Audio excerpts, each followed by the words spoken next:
Bonjour à toutes et tous. Merci de votre fidélité à la chaîne Dame Réflexion. De nombreuses personnes m'interrogent au sujet de la désignation de la société suisse Orfanalytics pour effectuer l'expertise en stylométrie, alors qu'il est usuel de ne désigner que des personnes inscrites sur les listes habituelles d'experts. En réalité, la réponse est simple. Il faut pour cela prendre connaissance des dispositions de l'article 157 du Code de procédure pénale. Lisons-le ensemble.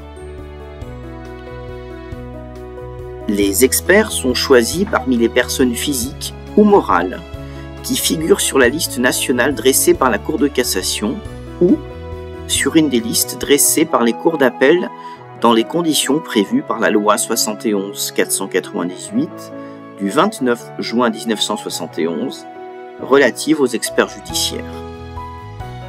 À titre exceptionnel, les juridictions peuvent par décision motivée choisir des experts ne figurant sur aucune de ces listes. Alors relisons le second alinéa de l'article 157 si vous le voulez bien. À titre exceptionnel, les juridictions peuvent, par décision motivée, choisir des experts ne figurant sur aucune de ces listes.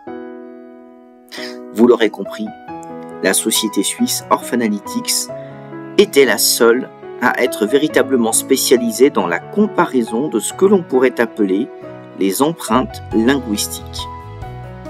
Il paraît donc normal qu'à titre exceptionnel, et conformément aux dispositions du second alinéa de l'article 157 du Code de procédure pénale que nous venons de lire, la société suisse ait été sollicitée, bien qu'elle n'ait pas été inscrite sur une quelconque liste d'experts en France au préalable. Les questions relevant de l'analyse qu'elle a réalisée constituent un point différent sur lequel nous reviendrons dans une capsule technique différente. Je vous remercie.